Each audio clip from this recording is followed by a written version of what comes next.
how do you intend to work across these different markets that you're in today as a multi-brand company? What is your vision? Thank you, Ajit, for the opportunity that you're giving us to speak to Ferdinand Solomon. And Automechanica, ACMA is a wonderful place to just not exhibit products, but also experience the customer feels and satisfaction. And Ferdinand Solomon has always been on the icing on the cake for us when you would like to speak on people. Philip has been the global head, and maybe it'd be worthwhile to listen to him, what he thinks the global requirements are. Okay. Well, first of all, we're a global company acting in 171 countries as of today, about 1.5 billion euros of sales. And as you rightly said, we have our premium, so to say, and native brand is Febi, which represents our name, Ferdinand Bilstein, so Febi. And we have also Blueprint and Swag. So for us, it's important that we support our customers globally in the best way possible. And wherever we have a high market penetration or coverage, we like to play with the other two brands so that we can make sure that there's not an over distribution of one brand. That's why we have accomplishing to our Febi brand, we have Blueprint in place, formerly coming from focusing on the Asian vehicle part, but nowadays also covering a wide range of parts, and Swag being more of a position of a typical just working on the German brands car park. But overall, it's really about making sure that our customers are happy and they can position themselves in the market and have a good offer for their customers. So I may just ask an additional question to what you just said. How are you bringing those global lessons to the Indian market? I mean, obviously, India has its own complexity. So what's your strategy for India? For us, the most important thing is that we believe in people, and we think that it's a people business after all. So for us, the first logical step getting into India was to find the right person to stay at the helm and to drive the business for us. And we're super happy that we got Ram to join the Bilstein Group team. And so we're, from a German headquarters perspective, we're mostly there to listen to his advice and to really support him in the best way possible to build Febi Bilstein India for us. So maybe this question's for you. India, back in the days, we had a couple of OEMs dominate the market, but now it's a dynamic rise in heterogeneous vehicle park in terms of makes and models.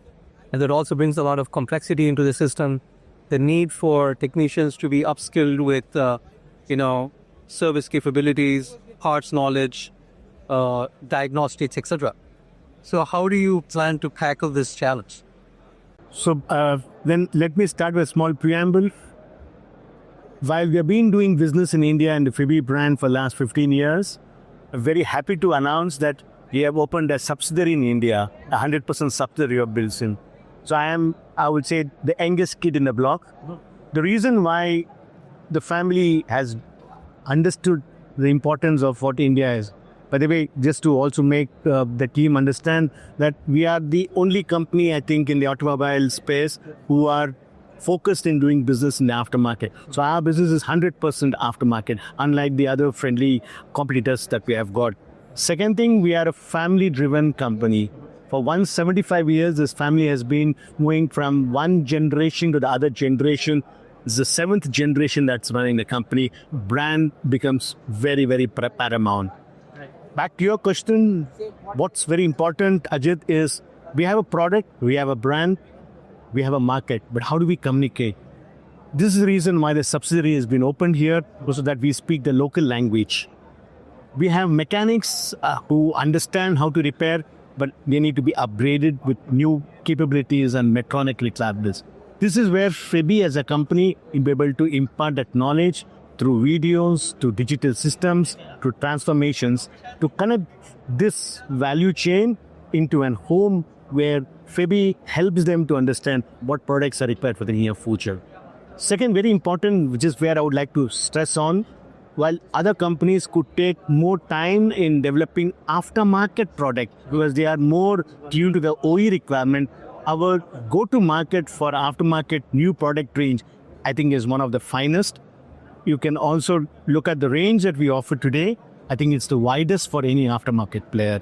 So our belief is, if you're an aftermarket player, maybe a customer, a retailer, or a workshop, Febi can give you any part, whether it is in commercial vehicle or a passenger car, whether it is going to be an AC requirement or a liquid requirement. If somebody wants a braking requirement or a suspension requirement, we have got 75,000, More than 80,000. more than 80,000 SKUs in the range, and we have one of the finest, I would say, warehouse systems in Europe. And we were voted as the 10th best warehouse in Europe, where you have names of the bigs like Mercedes-Benz and BMW, who are OE, so we are on the aftermarket. And we found that the warehouse needs to be doubled now. Yeah. So this is the hunger that Febi has got for. So we have a project called Fit for the World, which will also help you to understand how much of emphasis is done for India business. Nice. And you said 80,000 plus SKUs. This is also applicable for the Indian market, 80,000 plus SKUs here? Yes, definitely not all of them. Yeah.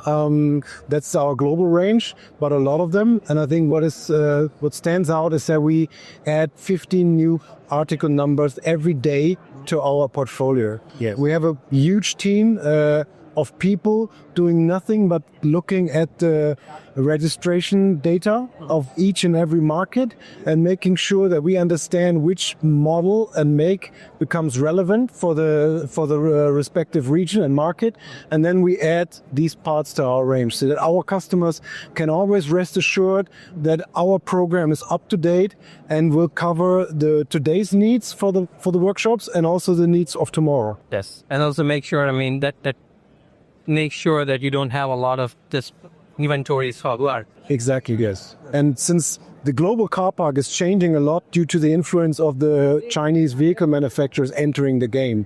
I would say the crown of automotive production has now shifted and is now definitely in China, with more than 1/3 of the global car production coming from China. And now all these Chinese vehicles that are finally made and produced are entering all the various markets, also the Indian market. And I'm not talking only about electrical vehicle, but also internal combustion engine cars, exactly. And we are the ones that will have and already have quite a few of these applications in our range, but we will have a complete range for these vehicles as well. And when you mentioned about 80,000 plus SKUs, I have to ask this question. How about counter-sales? That's a big problem, right? So how do you intend to manage the solution? I actually was talking to somebody at the very senior level at the Confederation of Indian Industries. And the first topic I sprang to his mind was, okay, how do we tackle counterfeit in India? So how do you intend to manage it? I can maybe share my experiences, my previous assignments. There is an opportunity where on the packaging you can put a heat sticker, which is authenticating that the part that we're talking about is genuine. We also have arrangements where you can put a QR code and the customer can scan and you can understand the date of manufacture and packing age of manufacture. So if the QR code does not exist or does not work, we could maybe safely say that this was not packed or sent from Febi. So this is something that we will advertise, we will educate, we will make the customers understand and know. But Ajit, we can minimize. Elimination is some basis. So the question was more around technologies like serialization, blockchain, or digital bins. Could those technologies help? Yeah, digital twins can help. There have been Vita, I would say, runs in other industries, especially the pharmaceutical industry, if I would like to make a apple-to-apple comparative. And maybe we will also learn something in the way that they are progressing to be. Well, we do have a lot of AI projects within our company, and we use, for instance, AI now for better market intelligence, for really grasping and gathering all the data available on the internet to really get a better understanding of market dynamics and of competition and what's going on. And the digital twin is something we use very intensively, but mostly on optimizing our global supply supply chain and making sure where we have to have a warehouse, where we need to upscale our distribution and so on. Since the market is all about availability of parts, right? You need to be close to your customers, have short lead times and so on. And counterfeiting is a phenomenon of our time. And I would also see that our brand is becoming more and more relevant and more known. So of course people are forging it and are counterfeiting, and it's always, of course, we try to make everything possible to limit it and to reduce it. But I think it's hard to actually get rid of it. India is a big market, sizable vehicle park, but also a very fragmented market. It's not easy standardizing cars across the entire country and network. How do you intend to understand, how are you entering this country? That's my question. I mean, are you going to all the tier 1, tier 2 cities, or, is it going to be a slow ramp up at multiple tiers? Because, if you're also looking at the vehicles in operation in particular cities, and then you're looking at the demand for parts, you're looking at failure rates, that defines what you want to stock in terms of inventory. But that's a huge exercise in a very fragmented market. How do you intend to go? I mean, what's your strategy for India? Well, I can say definitely the target group is definitely the workshops that are working on the European and especially on the German makes, because I mean, being in the game for 180 years, we're very known as a German high quality manufacturer of parts. So that's where we are strong at, and that's where we go into to enter the market. And like I said, we are one of the first ones to have a full range for the new Chinese vehicle brands. So that's the next step that we're going to take. And regarding the right distribution partners, I think that's where Ram comes into play, to make sure that we find the right companies to partner with us. Because again, being a family-owned and family-driven company, we look always at long-term partnerships. We're coming here to stay and to really build something for the next generations to come, and we're looking for the right distribution partners in each and every region. I think you said it all in one statement, that the marriage is not limited for a period. I would like to also say how the company functions as an organization structure. There are many subsidiaries where you have got father-son working together. Yes, you have got subsidiaries where you have the husband-wife working together.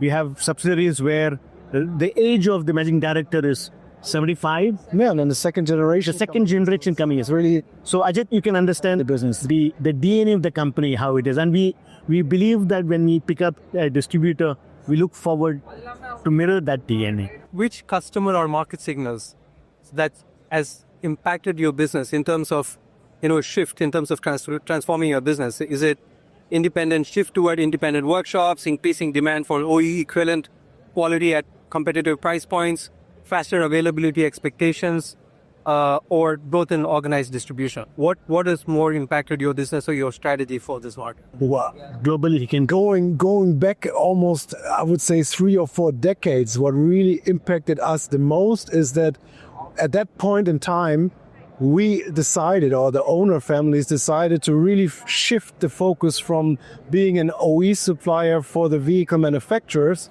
to focusing solely on serving the aftermarket and serving the professional technician all around the globe, and offering him the best solution to maintain the vehicle's road safety, roadworthy. Yeah, and what does that mean? It means that we take our knowledge and experience of being a parts manufacturer to making sure that we have a wide range where we sometimes source and purchase the parts. We don't produce everything ourselves, but we know exactly what to look for and how to make sure that we maintain a high level of quality, because at the end of the day, the FEBI brand represents the name of the owner family, and that's what we stand for. So we don't make any compromises when it comes to the quality of bottles. Right. And I'll conclude with this question. Yeah. Where do you see as the biggest opportunity for industry-led collaboration or policy-supported intervention to unlock the next phase of sustainable aftermarket growth in India?